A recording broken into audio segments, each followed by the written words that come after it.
তো দেখো এখানে মুড়ি মাখা করবো, তার জন্য নিয়েছি আলু সেদ্ধ, কাঁচা লঙ্কা, পেঁয়াজ কুচি, কাঁচা লঙ্কা কুচি, এটা ধনেপাতা কুচি, শসা, টমেটো আর অঙ্কুর বেলা, এটাকে কী বলে, ছোলা।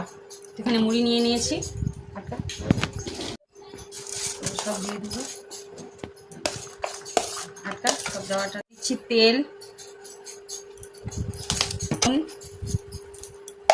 মশলা, এই যে একটু বেশি দেবো, এটাকে ভালো করে মিক্স করবো। তারপর দেখো এটা রেডি হয়ে গেছে, একবারে মাখা হয়ে গেছে, সন্ধ্যেবেলার টিফিন। চানাচুর দিলাম না, চানাচুর ছাড়া আসবে।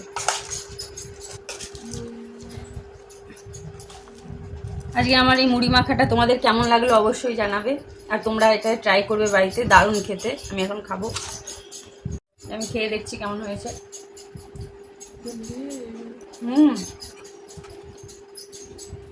আর মশলাটার জন্য বেশি টেস্ট, দারুণ হয়েছে।